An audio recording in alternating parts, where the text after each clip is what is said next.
Harmonize with me and hold me tight all through the night. You're shining bright. I'm your oyster, baby. You're my pearl. William, What? we're back. I know that. Yeah, I love that song. Harmonize with me and hold me tight all through the night. We should do Shining bright. maybe a like a modern version of that with some snare and a kick drum or something. Well, like you want to ask something? You want to ask a DJ to do that for us then? a remix. Who would we get? Someone who likes the show do a funky remix of that. And maybe Who's that producer? He's very good, isn't he? Fatboy Slim. Nope. He's haters. Evan. What? It's one of his songs. Oh God. Yeah. Who is it?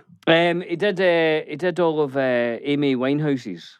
John Ronson. Yes. Ronson, Ronson. not John Ronson. I think he's a journalist. Yeah. Yeah, Ronson. Hey, I think this is a new edition. Swords. I like that. Just in case you and I have a disagreement, we can thwack each other. I think that needs to be dulled. That's quite sharp. Is it? Also, you and I were lucky enough to recently go to a convention where we met some fantastic people over the weekend, and someone gave us a little furry onion. So what wonderful person gave us a furry onion, they're now featured on the podcast. Thank you for that gift. We loved it. We loved seeing all you guys this weekend. I can't help but notice you've got one glove on, Dom. Yes, I've went for the singular driving glove look, which I think is a good look. I do wear a driving glove every so often when I'm driving because of Alan Partridge, because I love Alan Partridge and he likes his driving gloves, so it's a tribute to him. But I had them on, and then when I finished driving, I thought, well, they actually go really well with my T-shirt, so I'll keep them on, and I thought you'd appreciate it too. Do you wear two Yeah. when you're driving? Yeah. But just one when you're walking? Yeah, just one as a kind of like, I don't know. I think, would it be fair to say that the hip-hop crowd is a big fan of a singular driving glove? Really? Glob? A glob? Got a glove? A glob? I Yeah. didn't know that. I think, well, Michael Jackson might have been a fan of the singular glove. Yeah, he liked a single glove. And a few other people which we won't mention. And I've noticed yours is tight. Well, I've been working out my wrists, as you know, Bills. Have you? And I can barely button this now. And Looks good. you were telling me over the last couple of weeks or so that you're considering turning into one of the world's strongest men. I was thinking about it because I think it's good to give yourself some sort of focus in life. Got goals and targets. I started going back to the gym since COVID's got less prominent and things like gyms are open again. I'm enjoying going to the gym. Yeah, and I I've can see that. I've got this trainer, you see, who I used to have in Scotland. Now he's got an app. And I go on this app now and he gives me a workout. And I think I like that better than even, getting a trainer or anything. Oh, really? I put on my headphones. It tells me exactly what I need to do, when to do it, and I do it. Oh, good for you. So I was thinking about having a word with him and I say, look, I want to become one of the strongest men in the world. Yeah. How do I go about that? Yeah. And then he'll just fill up the app with what I need to do. Fill up that with that, and then your diet has got to be on point. What? You've got to be eating tons of calories, thousands, tens of thousands of calories. I want you to get so big. You know those, like the strongman routine where they pick up a massive cannonball? Yeah. And then they run for like 30 feet and put it on top of a barrel. I want you to do that. I want to do all of that. I want to be pulling articulated lorries.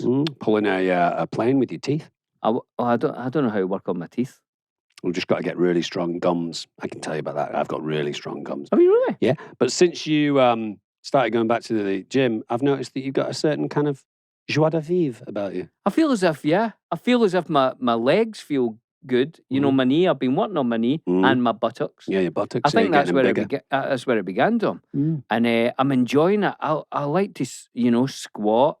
I'll enjoy a lunge and an overhead shove. Good for you. I wonder what the French word is for joie de vivre. Peeling the onion. Anyway, we should do a little bit of housekeeping. You broke the mic there. The mic just went. Keeping. How much fun are you to keep a house so clean and true? Tell me some housekeeping. I like how the song for housekeeping has gone into complete anarchy at this point. It was you who came up with that. I like it. But the anarchy, I like it. Go on. What have we got in housekeeping? Well, Dom? we've got a few things. things. Is anyone written in? Nick from Wisconsin. Oh, Wisconsin. Wisconsin. I don't know where Wisconsin is, do you? So I won't even bother giving you the hand? But only if you know. No, I don't. Just someone will tell us at some point. Yeah. Nick from Wisconsin has written in regards to the swearing in Lord of the Rings. If you'd like to send us in more suggestions, since the Lord of the Rings trilogy is a PG-13, you can have one swear word. And Nick said, in the extended editions, when Gandalf confronts Saruman in the beginning of Return of the King, after the two plus the Ents defeat his followers, instead of saying, Saruman, your staff is broken, he could say, Saruman, your staff is fucked. And then his staff falls apart and he gets killed. Quite good. And then he gets killed. I like how he ended it there. I like that. It's quite good. In the books, in the Return of the King, Lord of the Rings books, Saruman doesn't get killed in the same way that he gets killed in the films because we oust him from the Shire. He's part of the scouring of the Shire. The scouring of the Shire. If only we had the chance. Give us a question, Dom. JT says, do you think that Merry and Pippin could have gotten as far as Frodo and Sam did if they, being Merry and Pippin, he's big on brackets, this guy, were to take the One Ring to Mordor? And again, another bracket, including dealing with Smeagol, Shelob, etc. You could have just used a comma. It's a lot of brackets there, isn't there? I like the brackets. Do you? Yeah. So could Frodo and Sam... I think the reason why Frodo gets as far as he does with the ring and then how Sam really helps him out, I think specifically is due to the fact that they are hobbits and they don't get as affected by the ring as other creatures would. So I think Merry and Pippin would do quite well. There's kind of an inkling, certainly in the books, that Frodo has a little bit of elven kind of influence in his genealogy. Would that be the right word? Really? Family tree? Really? Some elven ways, and that maybe he's the perfect candidate for that. But I still think that Merry and Pippin would do a good job. I think we'd do brilliant, and I think we'd get it there faster, and I think there'd be more laughs. And I'd say we'd be better. I think we'd be better, and also I think we'd find things on the way, like a tree that grows oranges or something. And also mushrooms. We'd find a lot of mushrooms. Oh, a lot of mushrooms. So that would make it more interesting, wouldn't it? You could cook them as well. The closer you get to Mordor, because the ground gets hot, we could just cook them. Just cook them on the thing. And I think, we'd get some laughs out of Smeagol and stuff. Yeah, I think we'd be a great kind of triple act. I think we'd get it done easy. Lovely question there, JT. Well done. Well done. We'll do this last one here. Nicole from Philly in Pennsylvania, is that? Or Philadelphia? Philly is Philadelphia, isn't it? So what's PA? Patagonia? Patagonia, yeah. Right. I think it's Philadelphia. Nicole said, oh, God. What? She got a cough? Say, oh, God. She got a cough, has she? Yeah. She said, I'm a huge proponent for all things animation, from the beautiful Oscar-winning Pixar films to the student short films I find on YouTube. I love it all. Considering your interview with Michael Giacchino, I would like to ask, what are your favorite animated movies and or TV shows that you would recommend? Personally, my favorite show of all time is Avatar: The Last Airbender. I got excited there. I stammered. It's one of my favorite shows too. Avatar: The Last Airbender.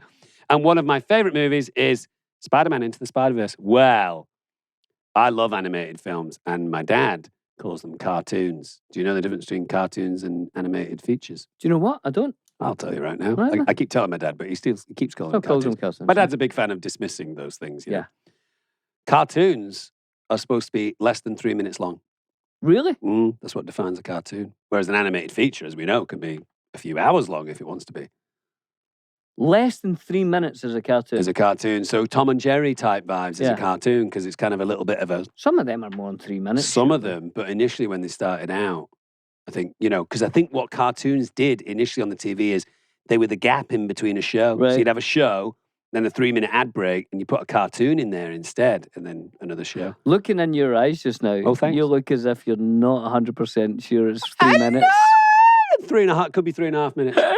All right, well, favorite animated things. Well, standout ones for me. I love the Red Turtle, Nicole. If you've not seen the Red Turtle, it's kind of animated in the style of the Tintin comics. Yeah. Drawn that way, kind of a traditional style. It's not a completely silent film, because every so often our hero does shout and make noises, but for the most part, no words. It's the story of a man marooned on an island, has a relationship with a turtle. Stunning, beautiful, fantastic. I love Spider-Man Into the Spider-Verse, Last Airbender for sure. I really like Sword Art Online, which is a Japanese thing. I like Castlevania, Inside Out. one of my favourite animated films. Pixar. Coco. So good. Remember me. Oh, well. Oh, so sad. We were just talking about, what's the one where the Day of the Dead? Coco. Yeah, Coco. Yeah, and his the grandma's idea about that to die. And... once there's no more pictures of you left on Earth, that's you. Well, not always, but I've thought about that. I've thought that for a long time, which is things are only truly dead when you forget about them. Yeah. So that's it. There's a beautiful message in that. The Up, obviously, you and I went to see Up, and I was pretty. You were in tears. I crushed, couldn't believe it. I've never seen you like that. Oh, I was probably the most emotional that I've been in an animated. They're brilliant, cinema. but here's the thing. Yeah. To get slightly controversial, I haven't seen it yet, so I don't know why I'm commenting on it. But Lightyear. You I'm had strong worried. feelings. Yeah. I'm worried, Dom, because I love the Toy Story movies, and they've set it up that Buzz is a toy who thinks he's a spaceman, and then in this movie, he is a spaceman. Yes. He's not a toy at all. Yes. How can that be? Yeah, it's caused derision. I think Mark Kermode, who is Britain's kind of most famous film reviewer, he wasn't a fan either. And he said the thing that they're asking you to do is completely separate both of those worlds. So the Buzz Lightyear that thinks he's a spaceman has no idea that there actually was a spaceman that existed, and vice versa. And I think that's kind of broken the Pixar model in a way a little bit. A little bit. Yeah, because if there really was a Buzz Lightyear that they then made a toy of, is this what they're saying? Yeah, kind of. Well, certainly in Toy Story, that's what they're saying, right? Well, in Toy Story, I never thought there was actually a Buzz Lightyear. Right. Because I never thought there was actually, he wasn't going against these villains and galaxies and stuff. So I'll go and see it. I'll hold my tongue, Dom. Well, listen, the question from Nicole was what animated films do you like and what would you recommend? Not what ones do you hate and you want to spit venom about. Tell us the ones that you love. I love Pixar's. And I used to love Saturday morning cartoons. Don't know if they were less than 3 minutes. Maybe we're in a cartoon. There was a program in Scotland called Glenn Michael's Cavalcade. Oh, aye. And Glenn Michael would sit and he would put on cartoons. And I used to sit, I used to love that. Oh, yeah, good. When I was a kid, did you ever watch Battle of the Planets? Yes. Yeah, I used to like that. What about kids in space with like weapons and stuff? Loved that. What about the one, what was that? Hold on. Not the Hair Pair Bunch. No. It was like, they were like soft toys, but guys inside costumes. And Teletubbies. Kind of like Teletubbies, but they played cartoons, and some of the cartoons they played. Banana Splits. Yes. Yeah. Well done, Tom. Hey, I'm here for you, Bills. I'm here for you. Remember, if you remember the theme tune, I'll give you $20. I don't think I remember the theme tune, but it was a Madcap one, wasn't it?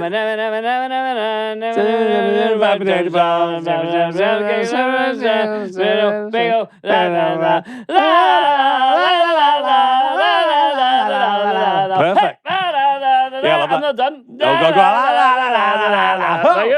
Go. There was one that The Arabian Nights. Oh, I don't know that one. That was on the thing, mate. That was a cartoon. I loved it, Dom. That was my favourite. I've just remembered. And there was a guy in it. He could turn into any animal and he'd do it like this. Size of an elephant. Fun. Size of an ant. But it's all size of a blackbird. What is it? Size? Well, he wouldn't just turn. He'd turn into one, but so he can would say turn into any animal of any size, or could he go ears of a wolf? No, eyes of an eagle. He'd say size of a monkey, and then he'd turn into a monkey. And it wouldn't specify. He wouldn't say, "What you want? A spider monkey?" Yeah, yeah, an orangutan. Not a monkey. Is that an ape? Yeah. Chimpanzee. Not a monkey. Is that an ape? Yeah. Carry on. There was one that I loved when I was a kid. I watched it on my own. I was always trying to get my brother to watch it with me, but he wasn't interested. And it was the story of the Musketeers, but the animals were all dogs. So it was Dog Tanyan and the Muskehounds. I remember that. That was really cute. I love that show. Probably hasn't aged very well. I think it was quite dated and the animation style's quite dated.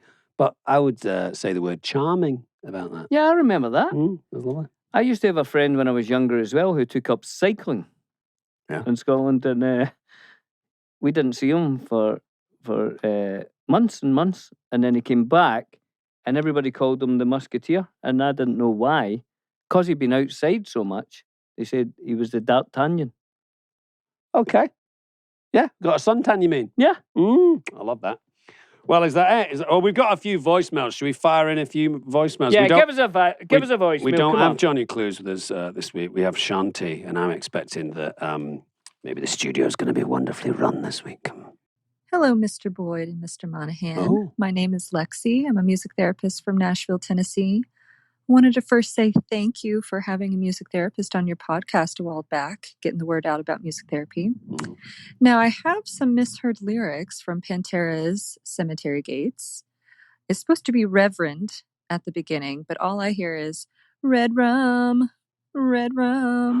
is this some conspiracy? And also, I was wondering if you guys could try to hit those high notes at the very end when Phil Anselmo sang Gates. Thanks, guys. I don't know that song. Lexi, I don't know that song either, but you got obviously got a lovely tone to your voice. That was lovely, that. Red Rum. Red Rum. Which is murder backwards, isn't it? Red Rum. Oh, is it? From The Shining. Red Rum. Remember he goes, Red Rum. And you're like, why is he interested in a horse that won the Grand National? No, it's murder backwards. I like misheard lyrics. I like that Thanks, too. Lexi. Thanks, Lexi. We'll have a listen to that song and see if we can hit it. We can hit Have quite we got high one notes. more? We'll listen to it and see if we can hit it. Right. Hey, Dom and Billy. This is Dr. Steve from Tampa, Florida. Love you guys. Here's a riddle for you. Oh. I stay in the corner, and yet I travel around the world. What am I? I stay in the corner, and yet I travel around the world. I was going to say a shadow, but that doesn't make any sense because it's. So, is it something to do with the moon? The moon travels around the world. Hang on, what travels? Shanti knows this one because she's got her hand up and she's nodding. I know it. Oh, wait a minute, Dom's got it. I stay in the corner. I think I know it, so I'm going to see if I can help you get it. Right. This makes sense to me. What's something that you put in a corner? A dunce. Yeah, good, but other things. It's not a living thing. A light. Yeah. A stand-up light. You were close there. A stand.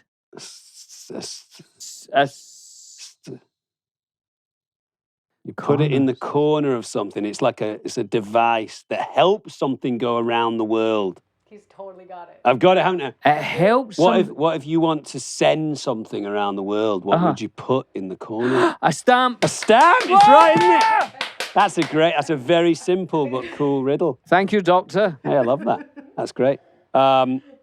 We have a fantastic guest, but I just thought, just before we finish that, because we didn't really answer Lexi's question. No. And she said, I wonder if you could hit that high note at the end of that song. Yeah. Should we see how high we can make our voice go and how low? Yeah. What's the highest you can... Falsetto's okay, right? Right, are we allowed falsetto? Yeah. I would think so. Right, go. Hang on. Oh, I think I can go higher. Right, hold on.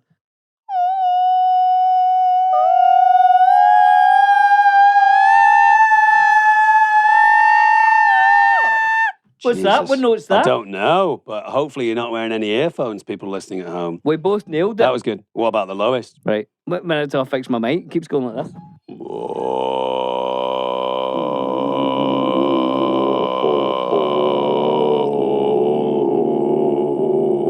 Brilliant.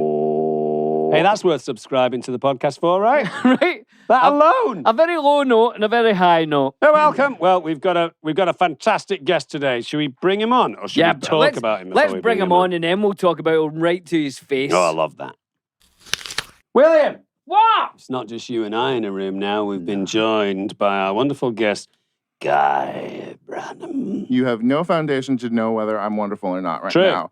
You boys are each going to have to make this decision for yourselves over the course of this period of time. We're going to find out in the next 40 to 42 minutes or so. Or if it turns into 30 minutes, you can guarantee that you're not a good guest. You've been kicked out. We just understand maybe things just don't vibe, you know? Bills, do you want to read a blurb? Yeah.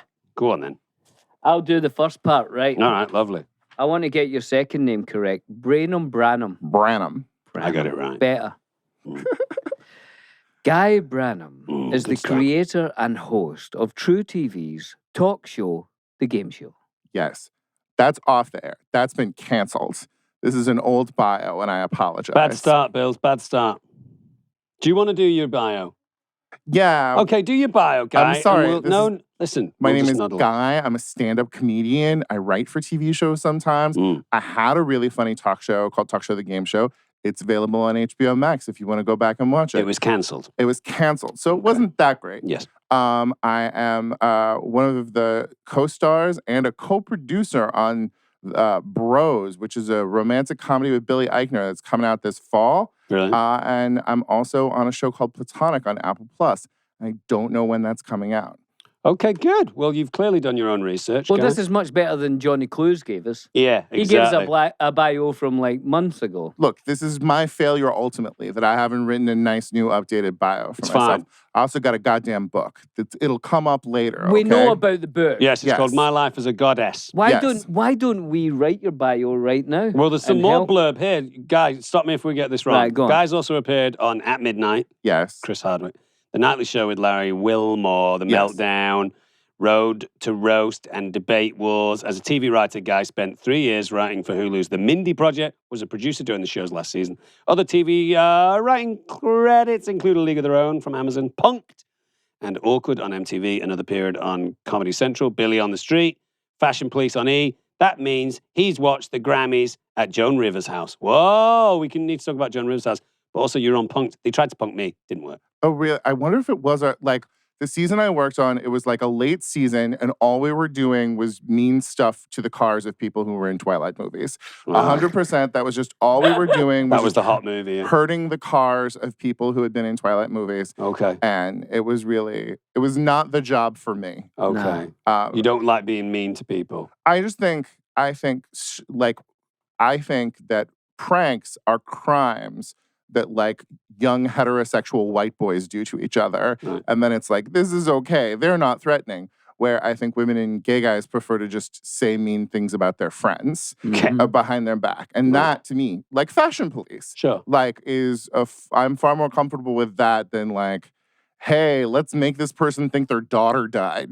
Oh, yeah, that's definitely not cool. I like a prank, but I like a well-meaning prank. I'm not big on pranks. You don't like pranks. You don't like practical jokes, really, do you? No, I like a prank that at some point during the prank, the person who's being pranked feels like they are in some way involved in the prank as opposed to everything's kind of gunning for them. Here's what I'll say about pranks. Please. Is that so my talk show, the whole point of it was that you scored points by doing the sort of things you're supposed to do on talk shows, like plugging a project, like I just did when I mentioned my Now Defunct talk show. But the thing you scored the most points for was telling a story about an on-set prank. Because I respect that you guys as actors have to be pulling bullshit in, each other's trailers during the course of things. Yeah. Like, otherwise, how do we know we're making a movie? Yeah. I don't think on-set pranks happen as much as people think, in the same way that people assume that actors walk away with pieces of the set all the time, which is really not true. Yeah, because they need that. They need it for, like, pickups and stuff. People ask me all the time, so what did you take? What did you steal from the Lord of the Rings set? And I was like, I didn't steal anything from the Lord of the Rings set. You'd be fired.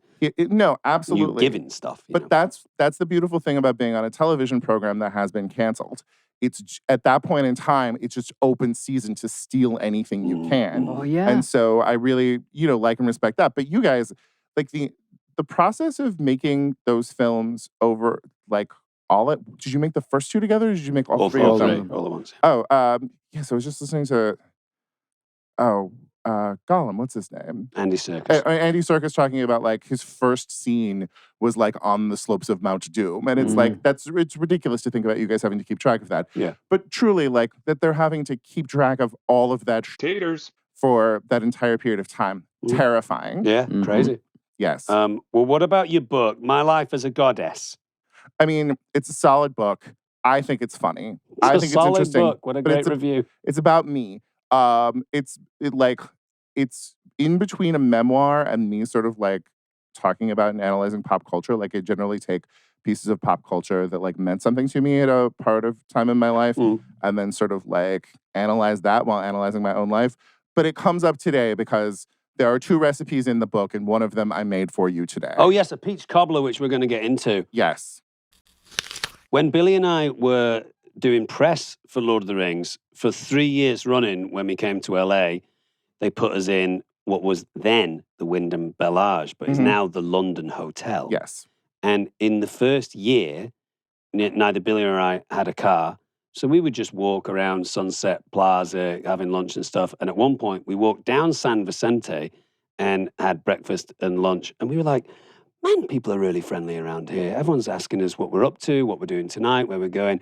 And then on the walk back, I think we then realized that we were in the center of West Hollywood, which is Yes. the gay district of And Los Angeles. we're just being an adorable little couple. We were embraced by that culture, and I absolutely loved it. Yes. I love that. I think that's great. Yeah, it's a wonderful thing. I mean, what a scarring experience coming to Los Angeles and not being able to drive.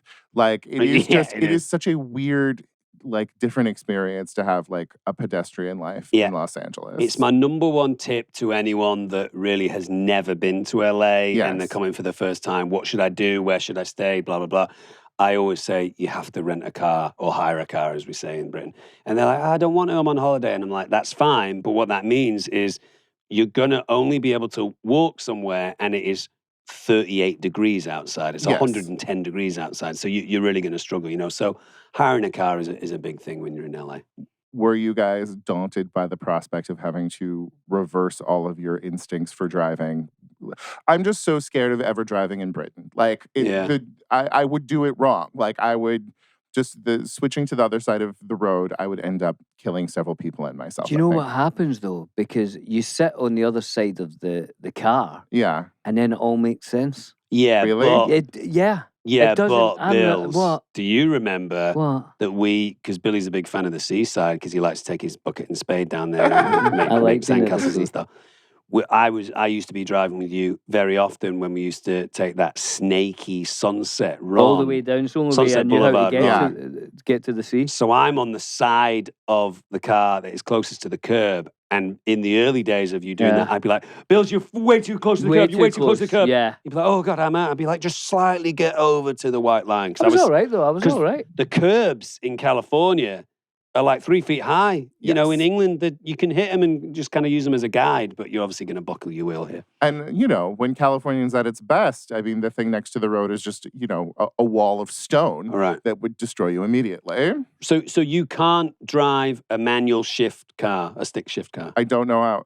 I Okay. was only talking about driving on the other side of the street, but thank you for bringing up my lack of Yeah. masculine acuity. Yeah. I am a failure. Yeah. I do not know how to drive a manual shift car. Most people from the United States don't. I always thought it was super easy. You just don't you feel like the car actually talks to you, Bills? Dom is so good at driving. Thank you. That he wears a driving glove He has a little driving glove on. even when he's just sitting on a chair. The thing that happens here is the left-hand side of my body always wants to think that it's driving. Right. Okay. So that's why I keep that on. And then if I hold something like this, it thinks that it's just holding the side of the door, the car Do door. you know anyone that wears driving gloves? I mean, not that I know of. I Like, don't. potentially like a lady in a late 80s music video, like Yeah. that kind of thing. But not anyone who.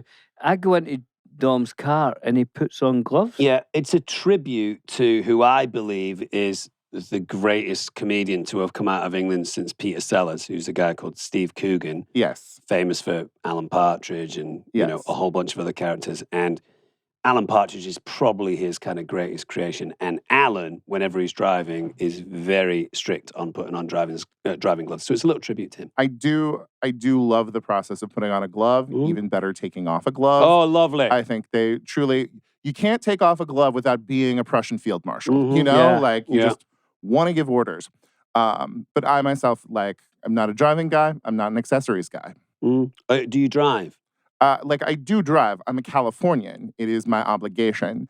But like at the point in time when my father, because like I'm from a little farm town in Northern California, and so like driving a stick shift was something that a person was supposed to learn. But by that point in time, my dad and I were just frustrated enough with the basic process of driving that we were like, well, this doesn't need to happen. Well, let's take it way back, since we like to do on this show. We always like to have guests on that can potentially inspire people to maybe go down the path that you've been in your career. Okay. So tell us, as a young man or a youngster, did you always want to be working in comedy? Did you want to be a stand-up comedian? And how did that all happen for you? I mean, I always wanted to, but isn't particularly a practical way of life. So I wanted to do creative things. I liked creative things, but I came from a working class family in a little farm town, and my mom was just like, no, you need to be able to make money. So after I went to college, I went to law school, and I graduated, and I came back to California, and I took the bar. And Objection. Right. And, Overruled. I mean, I'll sustain it. it really would have been fun, wouldn't it? Wouldn't it? The TV shows about it really make it seem more exciting than it was in practice. Did you follow? Were you across the Depp Heard trial? Did you watch it? I did not pay that much attention to it. Like, I sort of knew what was going on. I saw the greatest hits of it. I didn't watch all of it either. But some of the language kind of seeped into the way that I speak. I'll allow it. I love that. When someone's speaking and they say something slightly controversial, I'll allow it. Sustained. Anyway, no, I mean, it's a space full of drama. It's a space full of drama. But then I realized that was a terrible way of life, and I didn't want to do that. Terrible in terms of just way too much work and too serious. Yeah, it was like everyone I was at law school with was really very willing to put in lots of time and effort, and I was like, I'm going to let things slip through the cracks because I do not care about this enough. And then I came back to California. And I guess in that job, you probably need to care a little bit because the rest of their lives could be on the line. Absolutely. Like, you can taters real easily, and I came close to it several times, and I was like, oh, I don't want to destroy my career this way. I want to destroy my career in a much more, like, splashy and interesting way. Beautiful. I want there to be dead people involved. I want to, hurt America's soul in some way before people are like, we're done with him. Do you have a favorite courtroom drama film? Oh, yeah, there are lots of good ones. I mean, there's one called Adam's Rib that no one remembers. Oh, I don't know Adam's Rib. It's a Katharine Hepburn, Spencer Tracy movie where they're like, okay, so get it. It's the 1940s, but she's a lady and a lawyer. And she's in a relationship with another lawyer, and they end up on opposite sides of a politically charged, murder case where, like, a couple is involved, and they have to figure out, can men and women be equals? And, it's the 40s, so the answer isn't really the one that you want. Right. But it's real good. Okay, Adam's Rib. I like Devil's Advocate. It's a lovely semi one, also about the devil. And then The Verdict. The Verdict is so good. Paul Newman. Yeah. Fantastic. Billy, any courtroom dramas jump out at you? Is that a genre that you enjoy? It's not something I really think about, Tom. There's that really famous one, isn't there, with the jury? Was that 8 Angry Men? 12. 12 Angry Men. 8. Where did the other... I knew the rest of them weren't that angry. Yeah. So... yeah, the others were indifferent. I'm interested in stand-up. Yes. Like, it gives me the fear. How did that come about? Well, I like stand-up, and you like it? Who are your stand-up heroes? Oh, one of them's about 200 feet that way right now. I got lost on my way here and found Sarah Silverman. Oh, yeah. Cool. Hey, it's Sarah. I like Margaret Cho,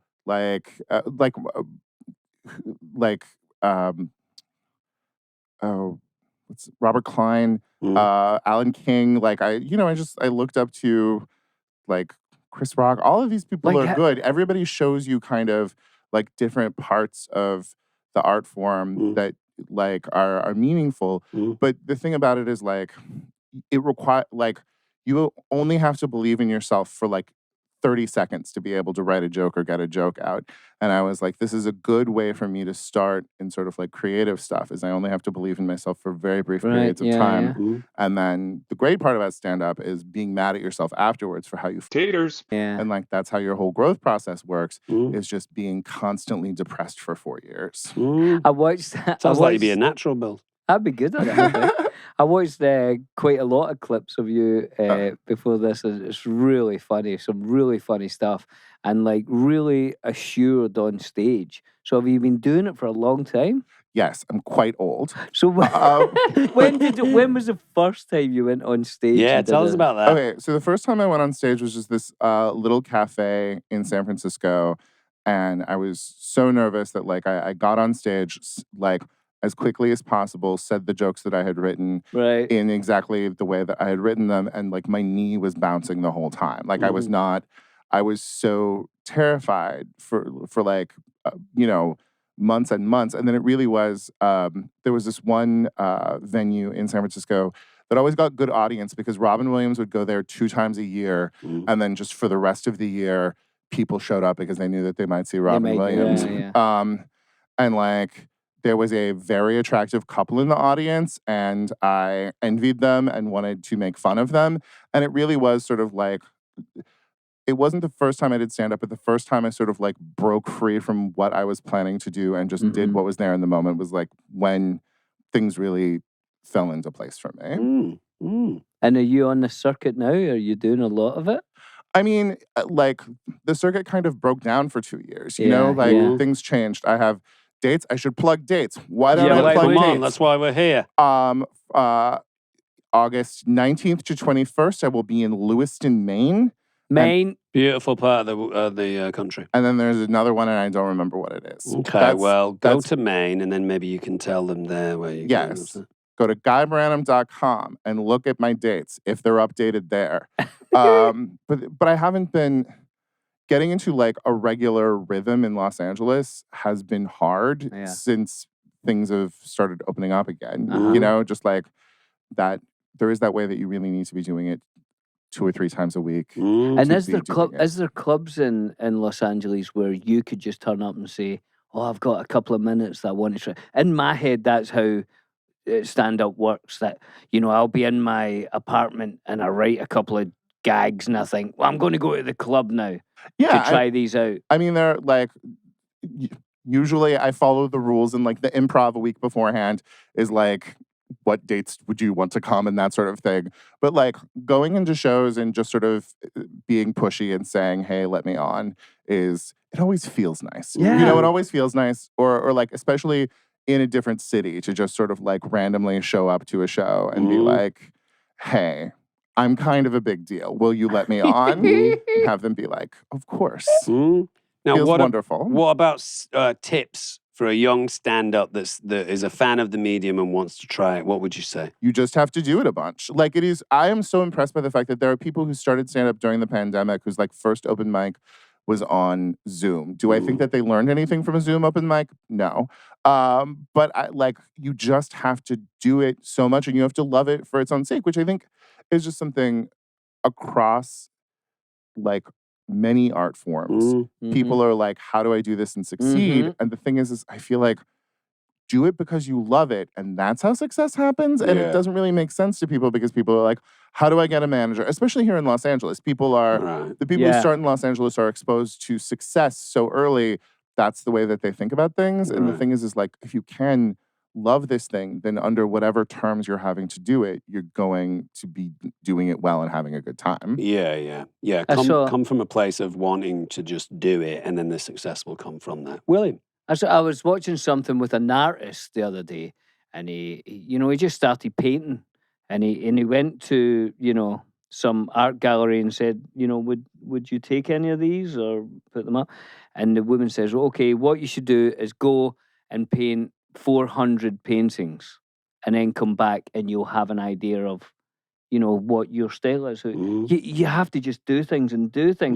But this guy, sadly, had already done about 800 paintings, and he said to her, well, from where you are now, go and do another 400. Wow, that's a lot. So it's just, that's the thing, isn't it? And I try to say this to my son as well. If you do I remember as well, they found some early sort of Bronte sisters stuff that was just awful, apparently, because they did 15 years after that to make something beautiful. And you have to just do it and do it and do it, don't you? Yeah, and I also think like there's a wonderful way with stand-up, you always want to feel like this person is telling this joke in the moment just to you. But the simple fact is like, you have to go through this process of telling the joke so many times that it becomes lifeless to you, that then you tell the joke so many more times that you like find stuff in it that nobody else would. And it really is a lovely process to like get a piece of material so hard and so strong that like it really can deliver for you in any situation where you are finding the life in it and the thing that you loved about it every time you're doing it. It's like, do you have a favorite joke? Oh yes, one of my favorite jokes is like one of the first jokes that I ever wrote, and I will tell it to you now. Oh, can't wait. Do you know that feeling right after sex where the thing you want most on the planet is to get as far away as is humanly possible from the person you just... Taters. Yeah, that's the trouble with masturbation. Oh, lovely. Lovely It's a stuff. good one. Yeah, I like that. It means a lot to me. It's a personal joke. Yeah, there's a great story about going back to like time in the water and just doing something over and over again. There's a great documentary. I was recommending it to you at the last convention we were at about Sinatra, or as some people say, Sinatra, which is fine. Called All or Nothing. It's on Netflix. It's great. It's like a 4-hour documentary split right down the middle. Early Sinatra, late Sinatra.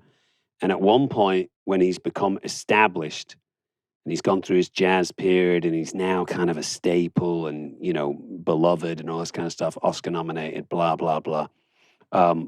They bring he's in a club with all of his pals, and they bring a young kid in, like 17, 18-year-old kid. Sinatra's like late 20s. And they have this kid sing a Sinatra standard, and he sings it perfectly. And he, All or Nothing or something like that. And he goes over to Sinatra and says, "What do you think?" And Sinatra says, "That was fantastic. Now go away for like 8-10 years and sing it all around the country. And then come back to me. Go live a little, live with the song a little, and then it will take on board a little bit more of the cadence of Sinatra's work." That's kind of what you're saying with the career, right? Yeah, and I think the stand-up that I like has chunks of your soul in it, and I think that it is interesting seeing people who have success very early in stand-up, because I mean, it's not like people have tried to make reality shows like American Idol or that sort of thing for stand-up, and it doesn't work in the same way, because it's not just like a 4-year-old can sing. Like a 4-year-old doesn't know how to be a stand-up comic, you know? But it is interesting to see those people who like figure out the technical part of things really early and are very capable at that, and then have to go on a separate journey of what is it that I want to say? You know, what is it about this that makes this joke mine? Do you find quite often that it's difficult for someone to have the whole package? You might have someone who's extremely confident on stage, but their material isn't great, or you might have someone with great material, but their stage persona is not great, and finding that kind of chemistry is not common.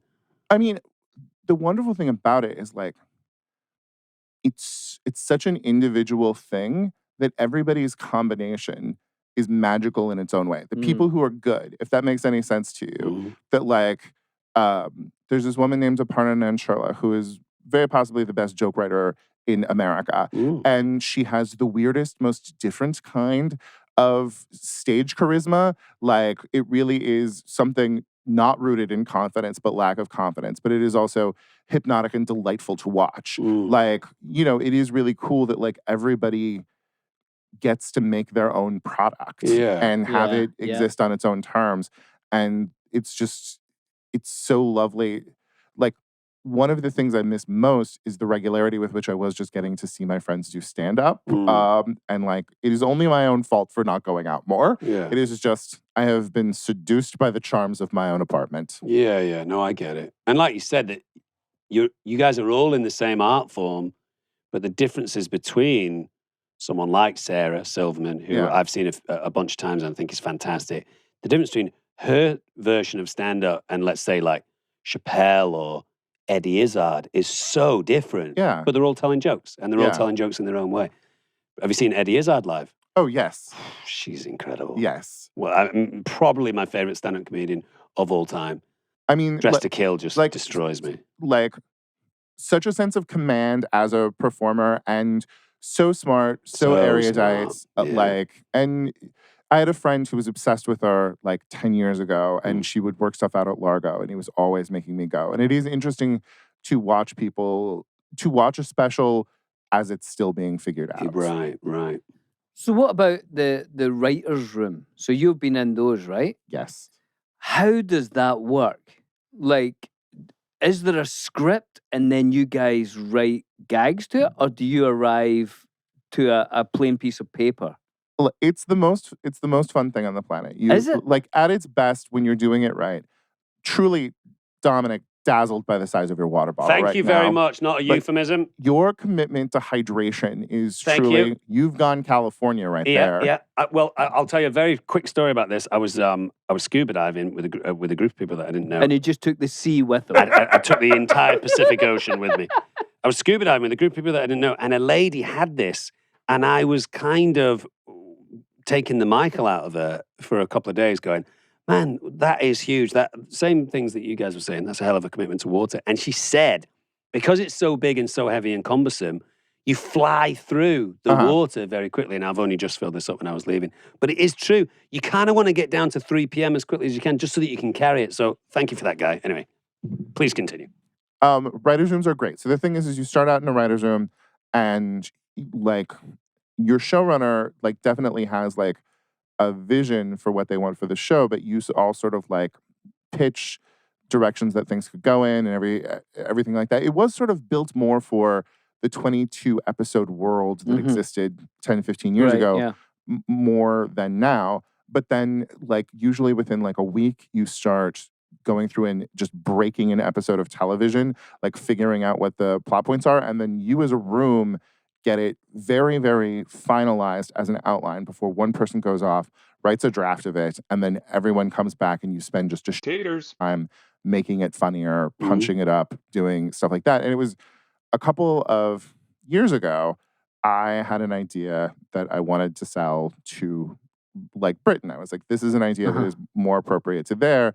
And I was like talking to people about it. And in the process, I realized, oh, if I do this, I don't get a writer's room. Like in Britain, you write 6 episodes of television and you get like one person to be like your script editor or whatever. And there are ways that like America has become entranced by that. America likes this idea of, one person writing every episode of a show and directing it and editing it and stuff like that, like with girls and stuff like that.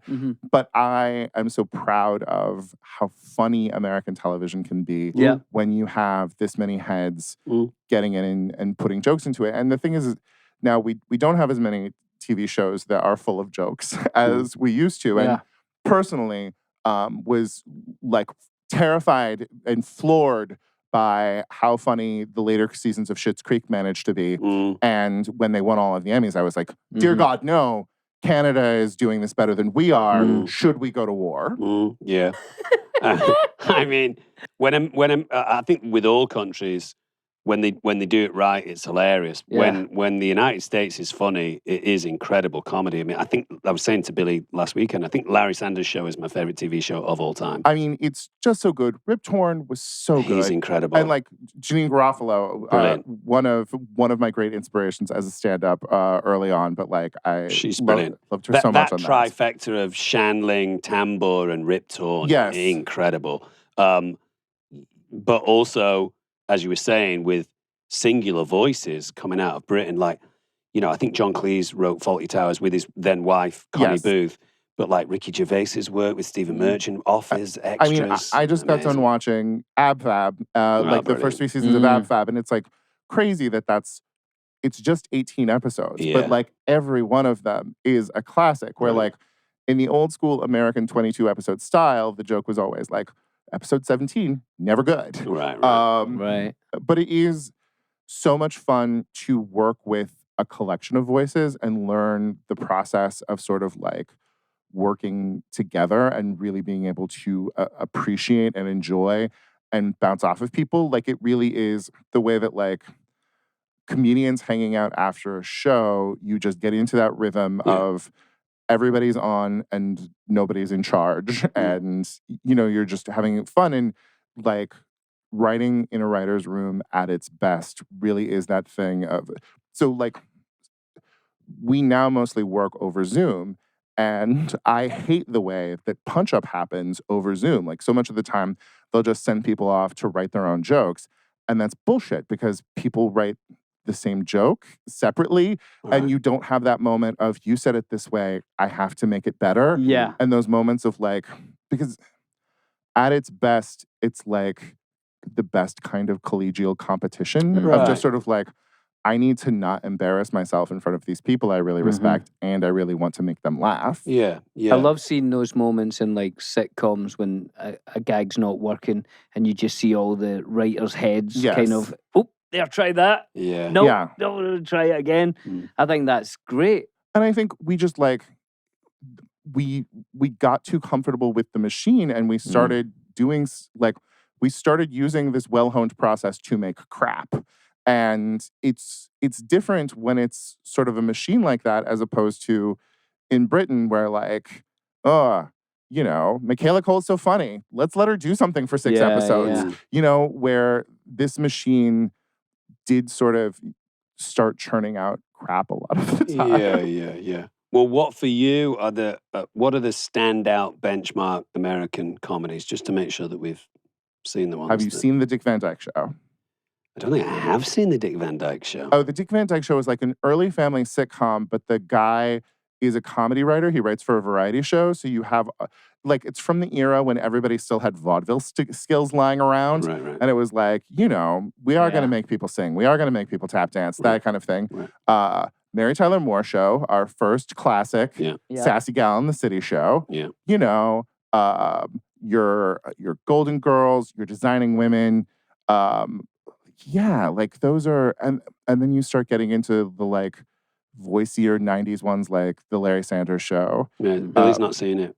It's never seen it. I think it's Shandling's best work, right? I mean, but did you watch It's Gary Shandling show? I like it's the Gary Shandling show. It's Gary Shandling. You're right that Larry Sanders is better, but there are ways that the taters of him throwing taters in It's Gary Shandling show.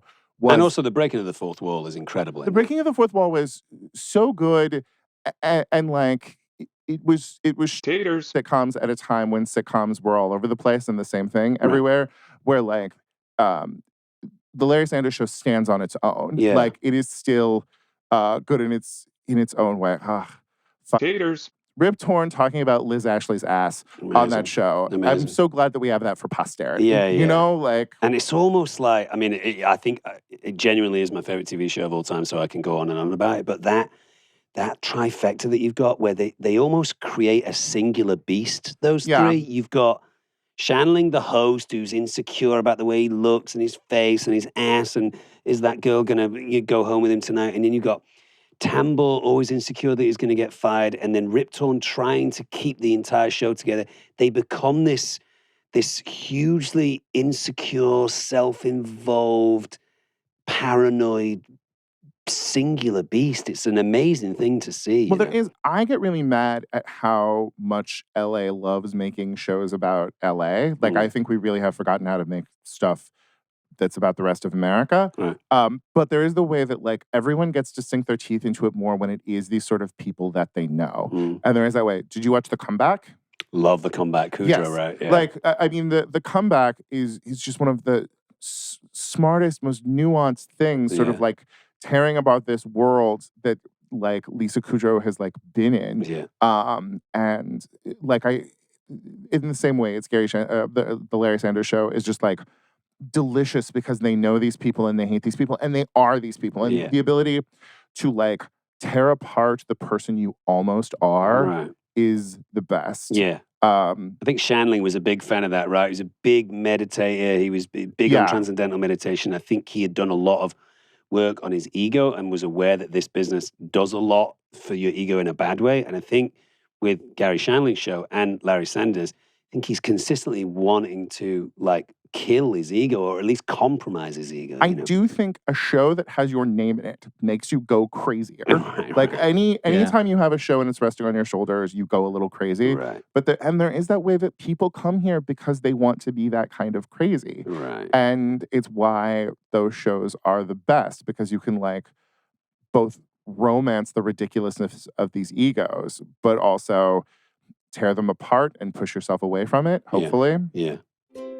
Billy and Dom eat the world.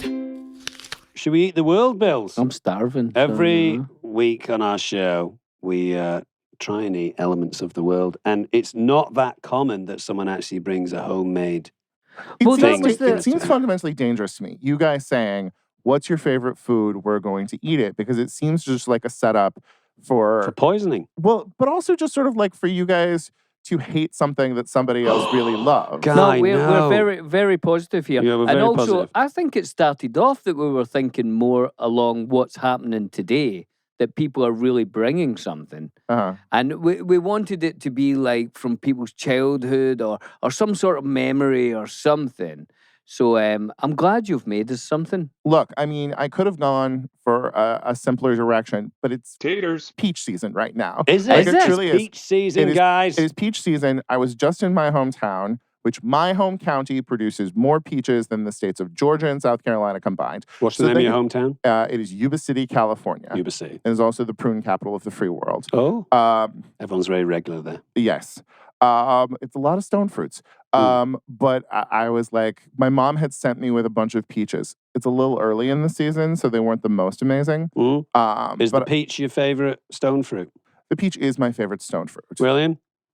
Can I tell you my favourite gag? Okay. Oh, I was looking for your favorite stone fruit, but go on. But it just made me think of my favourite gag, which only works if you're Scottish. Okay. Are you ready? Yes. When I was younger, I had a trumpet tree in my garden. But a man from the council came and rooted to toot. What do you think? You can use that if you want. I don't know how you do that in an American accent. Is a trumpet tree a real thing? No. Oh, It should be. yeah. That's very good. Isn't that a nice gag? It's a charming It's a gag. lovely gag. I could never get away with it. Well, you would say it- rooted it out. If you were like, that's It not- also just requires a level of likability that Billy has access to that I do not. Hey, Oh, William. yes, you do. Yes, you do, I've Guy. watched you. It's not my brand. I'm perfectly fine with it. It's not my brand. William, for What? God's sake, what's your favorite stone fruit? My favourite stone fruit, a mango. Oh, I've changed my mind. Mine's also a mango. You can't change it to mine. I was going to say nectarine, which is just basically a hairless peach. But I'm going for a mango because that is my favorite. That's the most popular fruit in the world, the mango. I mean, mangoes are so good. Incredible. It disappoints me, though. What? Why? How much because fruit the you get? stone's too big. Yeah. I mean, that's true. There are these stories about these mangoes that come from India that are amazing and that people are like picking up at the Santa Monica airport and that kind of thing. And I'm like, would it be wrong to travel internationally just to taste better mangoes? I have a mango tree We have a very plantation in small life. India. Yes, in Bangalore, India. So just a little bit of trivia for you there. There you are. Hey, we're eating a cobbler. I'm going to get into the cobbler thing A here. cobbler. Cobblers, the Is blurb that- says Is here. it American, a cobbler? I think it probably is. Well, I'll tell you in this blurb, Bills. Go on. Cobblers were never meant to be pretty, says this blurb. Emerging as a makeshift version of the ever-popular pie recipe that came from Europe and the United States in the 1800s, this dessert was cobbled together by the early American settlers using fruit, usually preserved, canned, or dried, and clumps of biscuit dough before baking it over an open fire. So kind of one of those desserts that you kind of throw a few things together because you've not got everything. Like a an eaten crumble. mess. Yeah, like an eaten mess or a crumble. Well, okay. Also, just fundamentally, like making pie crust. In England, where the world is air conditioned, you can Yeah. make pie crust anytime you like. Though, as we've seen on Great British Baking Show, sometimes global warming, they have a rough time. The thing is my mom's insistence is that if it's cool enough for you to make pie crust, your peaches are Taters. And truly, in this warm late summer time, you can't be trying to like get butter into flour or whatever. It's not gonna work. You just have to make a cobbler. Yeah, What yeah. you'd need is a Bring in the cobblers. You can come on in. Come on in, Shanti. Shanti was being come very on. polite there, waiting, but thank you, Shanti. Oh, a cobbler, you I say. feel as if I need some cream with this or We've some not got any. custard. No, we've not got any. We've not got any. Should it be served hot or cold, Guy? It should be served room temperature, taken from your grandmother's oven that she like baked it last night and it's just sort of sitting there. Should it be served with ice cream? Yes. Did I bring ice cream? No. Would you say a vanilla ice cream is the best A with this? vanilla ice cream. I would think so absolutely. too. Guy, would it be all right to just talk us through how this whole thing came about? Because we could read the blurb, but Well- you've just made this. If you want the recipe, it's on page 201 of my book, My Life as a Goddess, available that wherever books right? are sold. But it's very simple. It's not as simple as you think. Okay. What you need it's to do- slightly simple. Is you need to take a good, solid, like a cast iron skillet or like a nice sort of like crockery thing that has some heaviness to it.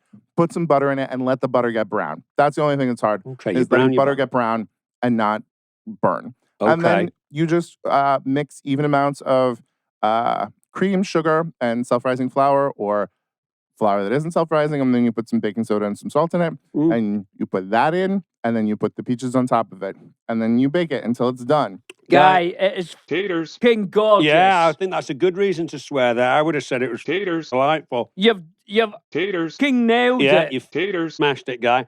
It's very kind of you boys. How often are you cobbling together some peaches? I mean, I'm a man of generous carriage. I have no business Generous carriage. eating peach cobbler with regularity, but once every peach season, I owe it to the peaches. Oh Okay. my So this God. is my occasion for the year. Well, good. It's absolute. Tell us the history of it. What? Who? Me? No, not you, Guy. I don't, go on then. Did Guy. you and your mother often sit around peach season and say, "Mother," this would be you, "Mother, let's cobble together some peaches." So look, here's the story. Go on. Is that my mother and my dad's mom hated each other, Oh, and Wait, hang on a second. Let me just make sense of that. Your mother and your dad. my so dad's your mum's mother-in-law. mother-in-law. Yeah, my mom's mother-in-law hated her. They hated each other, Oh no.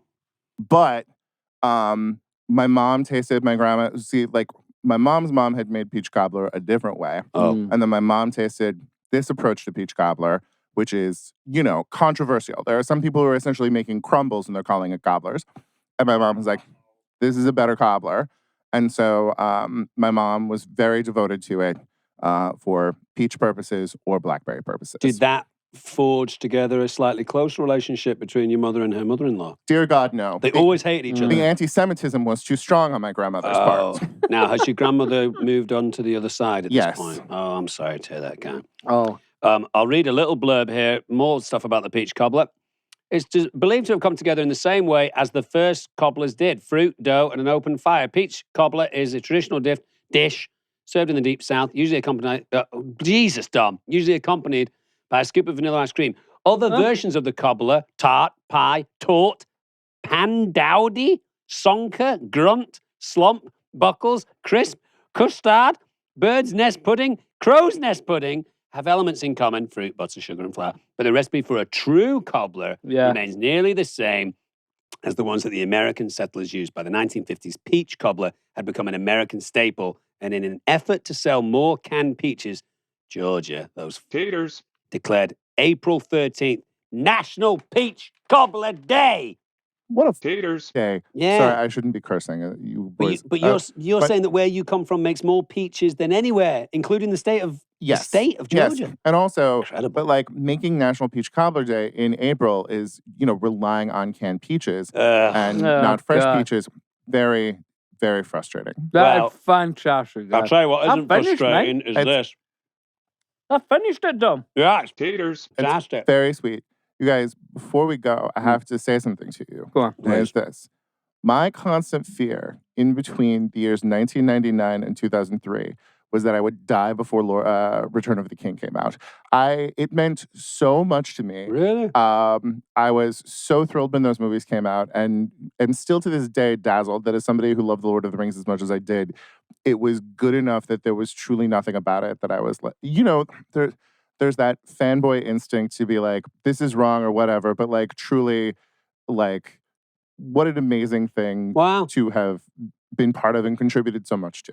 So that means that pre the films coming out, you had read the books, read The Hobbit, were a big fan? Yes. Okay. It meant too much to me when I was in junior high, and it was just like fascinating to me. Would read anything possible to try to it's such good world building that there incredible. really is so much to like sink your teeth into. And I do like so condescending to other fandoms that are like, Taters. Dothraki. Like, they made up Dothraki, like a corporation paid a guy from Berkeley to write Dothraki. Right. Like an old man who knew like 19 languages. Yeah. Like built like all of those languages. Yeah, it's a masterwork. And then drew the maps Yeah. before he even wrote a word. Yeah. Drew the maps. Like, yeah, I mean, there was one time I was in a history class and just all those guys overeducated guys in trenches in World War I, scared Taters. letting their brains open up. And like all of the amazing art that we got out of it is truly dazzling. Well, That's true. I've never thought about that. yeah, actually. yeah. That's- They're being hemmed in, and they think if I Yeah, can that survive this war, I'm going to poetry. write this thing. Yeah. Who's that? Wilfred Owen. Oh, Wilfred Owen. Yeah. Oh. So specifically, what brought you to the books? You were at school, and a friend said you should read these books. You'll like them. Okay, I'm very old. So there were these things called record books when I was little, where you would get like a little storybook. Oh, yeah, I and know it had like a little record that would read it to you. And I had one of The Hobbit, and I was just like, this is amazing. And then I saw the Ralph Bakshi movie and was like thrilled, but also it's Taters. because it's a Ralph Bakshi movie, and I was a child. There's some great things about the Bakshi thing. For me specifically, personally, I think the Black Riders in the Ralph Bakshi thing are scary and brilliant. There's a few things about the Hobbits that are not as great and dynamic, but the Black Riders are terrifying. Like it's goofy in a 70s way, but also like how old were you when you saw the Bakshi films for the first time? Bakshi, I was probably 9 or 10. Oh, okay, because I like some of that stuff was just like so real as to be like creepy and insidious, and I didn't like it. I don't like horror films, that kind of thing. Mm-hmm. But like, then it was just, like The Hobbit was the book that made me be like, well, you have to buckle down and get through this book. This book is very, very long, but you, like third grader, fourth grader, whatever I was, are like going to get the Taters. book. Good for you. And then, then I read The Lord of the Rings, and then you get into the esoteric. Taters. Then you get into, It's an incredibly rewarding reading experience, right? We recently went to a convention this weekend, and some guy came over to me and said, can you sign this book? And I said, yeah. And I said, I was just chatting with him. And I said, what's your favorite chapter? He said, I've not read it yet. He said, I love the films. I've not read the book yet. And I said to him, it is a commitment. The first 100, maybe even 150 pages, which very often you can finish a book in 150 pages. Yeah. You're still in the Shire, you're at the party, you do the Council of Elrond. But I said, it is one of the most rewarding reading experiences that you have, because it is a work of a brilliant mind, And like it all held together. Everything had a point, everything had a purpose, everything was going somewhere. And with some of these things that it was so funny watching LA react to first The Lord of the Rings and then to Game of Thrones. And all of these books that were written in sort of like, in homage or just stealing from Tolkien that aren't as strong, that don't hold together. And then Amazon made a very expensive first season of a show about it. And it's like, no one wants this. Like, or even Game of Thrones getting to the end and being like, well, he didn't know where it was going. I'm not saying anything. I'm keeping quiet as well. But we do have to give your cobbler some scores. Yeah, we have to score. I hate to score a homemade cake, but I will do it. Yeah, Guy, I'll tell you something about Billy. He doesn't like to upset people, and he is genuinely a very nice man. So I'm going to go out on a limb here and say that these scores are going to be high. Not only because your cobbler was fantastic, but because Billy doesn't like hurting feelings. But also, I don't like dishonesty, Dom. That's So, yes, that's and a lie. that's probably overriding. So there could be bad scores. Well, let's see. So the first category is flavor/taste. Okay. You don't get to score it because it's yours. That's fair. Sometimes the guests do get to score, but I don't Yes. think you should. Yeah, No. you just have to witness, Guy. I do have to give it a high taste score. Oh, it's high for taste, no question. I mean, it's a 9.2. Wow. I'm going to go a little lower than that just to give me somewhere to go. I'm going to give it a 9. I like the flavour because the peaches, fruit, along with that sweet, delicious. Yeah. Thank you. It's about as ripe as a peach as it's going to get. Aesthetics, how does it look? Now, this is where it slightly falls down. Now, a cobbler's not supposed to be pretty, is it, Guy? It's cobbled together. Well, exactly. As we've learned. Like an old shoe. On its own terms, it can be magnificent. The one I made today was not magnificent, and it was not presented to you in its proper form. Here's where the Shanti, beauty... you should be ashamed of yourself. Who cut it from the thing? No. Shh.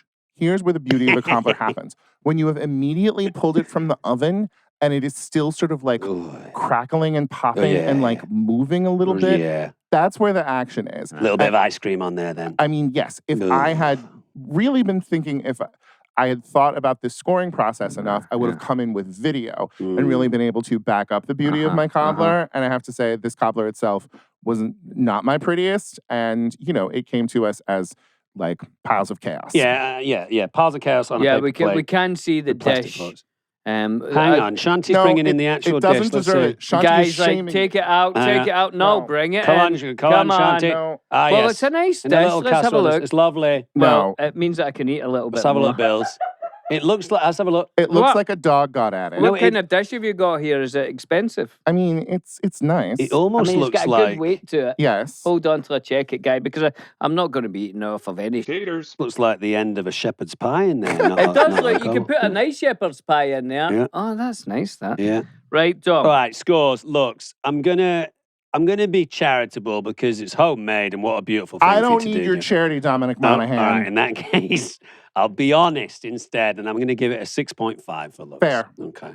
Now, you William. think I've burnt the corners No, here, guy? that was on purpose. Are you meant to do this? No. Okay. So yes, the corners should be like crispy and buttery and have had the browned butter acted upon them. But this was a mess. I put too much in that dish. Oh, I've God. never made this in that dish before. Well, No. Billy's fucking eating it with his fingers now. It's a good sign. I like the I like to have a little burnt on anything. Yes. Yeah, me too. Burnt shepherd's Scald pie, it slightly. burnt lasagna. Oh, So, if it was just that I was looking at, Guy, I was really looking at a 6 point something. Mm. But looking at this nice dish with the burnt around the edges, come on. mm. Let's get it up there to an 8.4. Oh, nice. He's liked it. He's liked it. Nice. High scores for this. I told you he was going to give you high scores. Dom, Billy's favourite category, how useful is it? usefulness. Oh, that's a great question. Mhm. Because sometimes we'll get a sauce here Uh-huh. or some powdered something, a rub. Yeah, some or bullshit, yeah. Maybe some fruit from somewhere.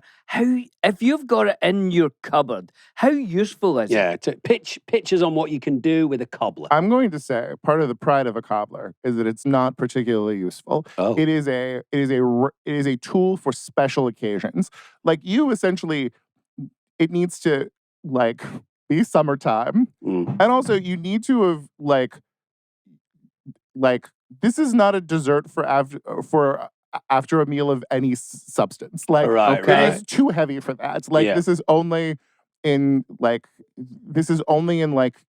grandma situations Right, that right. it should be consumed. It's Right. very specific. Yeah, I don't yeah. know how useful it is. It's though. kind of like a casual dinner, pals hanging out, maybe a family thing, and someone's like, "Oh, do you want to just make us a quick cobbler, just for something for the Make kids?" something. Have you got any peaches? And then you're coming out with this. Yeah. I mean, look, if you have canned peaches or frozen peaches and everything else is just already sitting there in your Yeah, cupboard, you've got it. that's very quick and easy. Yeah. I like to think, which is probably not right, and Billy always corrects me on this.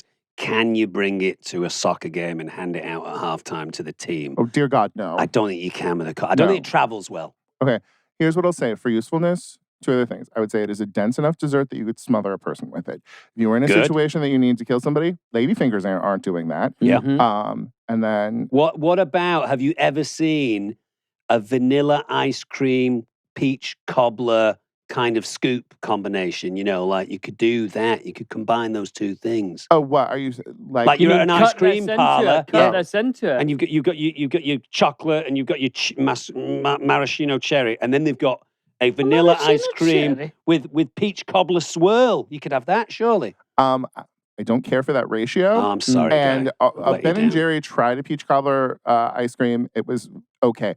My hometown, like the independent ice cream store in my hometown, makes just a straight up peach ice cream that is amazing. Okay. Why isn't peach ice cream something like if I have two responsibilities here? It's one to say Bros is in theaters September 30th. Good, go see it. Bros. Everywhere. Who Bros. else is in it with you? Billy Eichner is in There it. you It's go. Luke McFarlane. Oh, Other gay people. okay, great. Fantastic. But most importantly to say, why is peach ice cream not one of our go-to ice cream flavors? Mm, Why do we have mint chocolate chip everywhere, mm. but you can't get a peach ice cream? What's the name of your local ice cream parlor that It's you like? called Brock's. What's up, Brock's? Brock's Well peach done. I ice don't think cream. have you ever had peach ice cream? I don't think I have. I don't think I have. I've had a peach cobbler now, Mm. and I can tell you what, I like it. Let's get But back is to it useful? usefulness. I don't think it I would is. say it is wet and dense enough that you could put out a small fire with it. Yeah, I would say that too. Maybe. You could throw that on something that's burning. Maybe a book. Well, it was already burning itself. William! What? You said you weren't going to upset people. Sorry about that. Usefulness. Sorry, Guy. I'm going to give it... Well, you pitched it like this. I'm going to give it a 4. For It's a 4.2. It's not very fair. useful. But I tell you what, that's high scores for a cobbler. It's high scores for a cobbler. It's Thanks fantastic. for bringing it in. It's absolutely delicious. Thanks for bringing that in, Guy. It's great. Thank you, boys, for enjoying it. You're very skillful. Yeah. A man of many talents. I do what I can. We love having people on the show full of positivity and full of passion. And who knows, Guy, there might be someone out there who either wants to be a stand-up comedian, successful writer, or simply wants to make a fantastic peach cobbler, and you've inspired them. You've inspired both those people. You gentlemen have been inspiring me for years already. So Thank you, guys. It's very sweet. Thank you so much. You guys, we've run out of time. Get in touch with us. Rate, review, subscribe to our podcast. You can leave voice messages at speakpipe.com/The Friendship Onion. William? Well done. And if you want to get merchandise, it's at the friendshiponionpodcast.com. It's cool. Guy, fantastic. You're absolutely charming. I'm coming to see you do stand-up. Thank you for having me. But not in Maine. Not in Maine. It's too far away. It's very far. Are you doing any California, LA stand-up shows anytime soon? I'm doing a show tomorrow night in Silver Lake, but that's too far from your Silver home. Lake, that's It's where near I him, live. though. Billy, you can Fair. stay at mine tonight. Silver Lake tomorrow. Sounds fantastic. We'll see you next week. See you on the Friendship Onion. Toodles.